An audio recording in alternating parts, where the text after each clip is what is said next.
The date was October 27, 1962, a day that history books would later refer to as Black Saturday, the most dangerous 24 hours in the existence of the human race. Yet most of those living through it had no idea how close they were to the final curtain. Deep beneath the churning, gray waters of the Sargasso Sea, a Soviet Foxtrot-class submarine designated B-59 was trapped in a silent, suffocating hell that no civilian could ever truly comprehend. For days, the vessel had been hunted by the overwhelming might of the United States Navy's Atlantic Fleet, but on this particular morning, the pressure had reached a breaking point that threatened to shatter more than just the hull of the ship. Inside the steel tube, the conditions were deteriorating into a nightmare of heat, carbon dioxide, and raw, unadulterated fear as the temperature soared past 120 degrees Fahrenheit, causing the crew to faint at their stations, while the air they breathed turned into a toxic soup of diesel fumes and sweat. They were thousands of miles from home, cut off from all communication with Moscow, and surrounded by the rhythmic, terrifying thud of American sonar pings that felt like a hammer striking the side of their skulls, signaling that the enemy above knew exactly where they were and had no intention of letting them go. To understand the weight of the decision that was about to be made,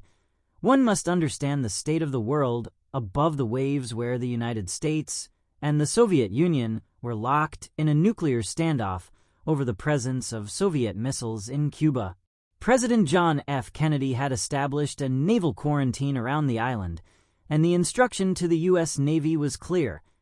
intercept any Soviet vessel and force it to surface for identification, using whatever non-lethal means necessary. For the Americans on the surface, the practice depth charges they were dropping were merely loud acoustic signals, a way of knocking on the door to tell the submarine to come up and talk. But for Captain Vasily Savitsky, the commander of the B-59, those explosions were not signals. They were the opening salvos of World War III. He had no way of knowing that the charges were designed to be harmless,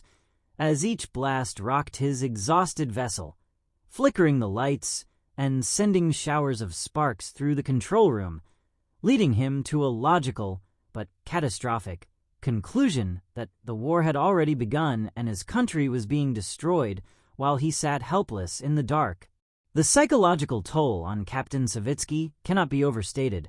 as he was a man trained for war, but deprived of the information necessary to wage it rationally, leading to a moment of pure, desperate madness fueled by exhaustion and the perceived weight of his duty. In a fit of rage and terror, Savitsky turned to his officers and declared that they would not die like cowards, shaming the Soviet Navy by sinking without a fight, and instead they would blast the Americans out of the water with the most powerful weapon in their arsenal. He ordered the crew to arm the special weapon, a 10-kiloton nuclear torpedo that sat in the bow of the ship, a weapon with the explosive power of the Hiroshima bomb, capable of vaporizing the entire U.S. carrier group hovering above them. In that moment, the fate of billions of people rested on the protocol of the Soviet Navy, which required that for a nuclear launch to occur, 3 senior officers on board had to give their unanimous consent, a failsafe that was about to be put to the ultimate test under the most extreme conditions imaginable. The first officer to agree was the political second-in-command, Ivan Maslenikov, who, caught in the same fever of nationalism and fear as the captain,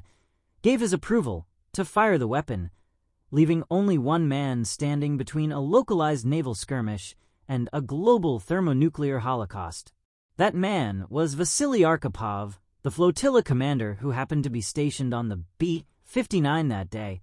a man of legendary calm and stoicism who had already survived a radiation accident on a nuclear submarine years prior. While the control room descended into chaos, with men shouting and the captain screaming for the launch key, Arkhipov remained an island of sanity in a sea of hysteria, refusing to be swayed by the fear of the explosions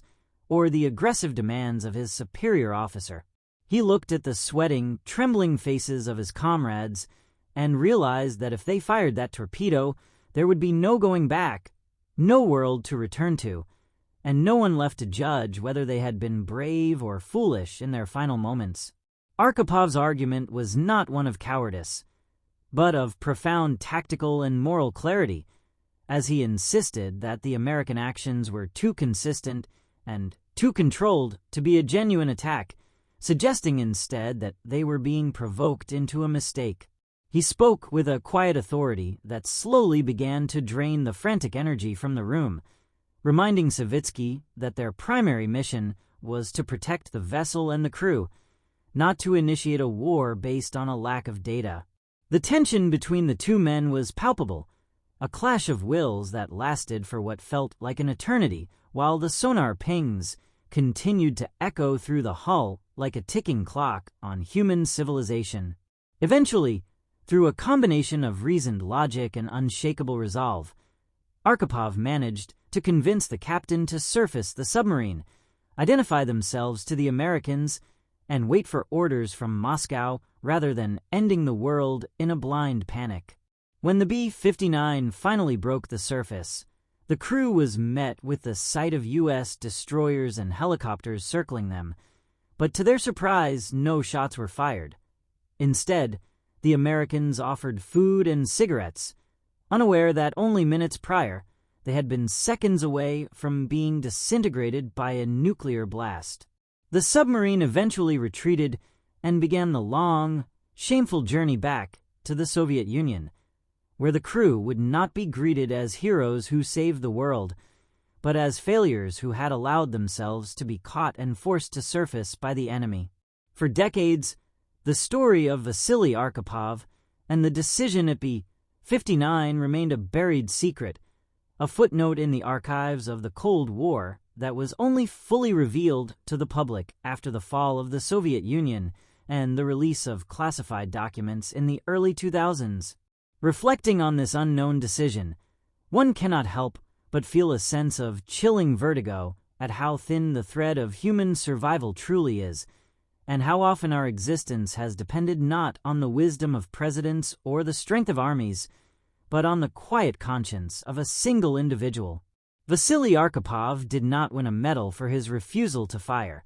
He did not receive a parade or international acclaim during his lifetime. He simply did his job with a level of humanity that outweighed the immense pressure of his environment. His decision changed the course of history by ensuring that history continued to exist at all, providing a sobering reminder that in the face of absolute destruction, the most powerful weapon any human possesses is the courage to say no. As we look back at the Cuban Missile Crisis from the safety of the present, we must recognize that we are all living on borrowed time, granted to us by a man who sat in a hot,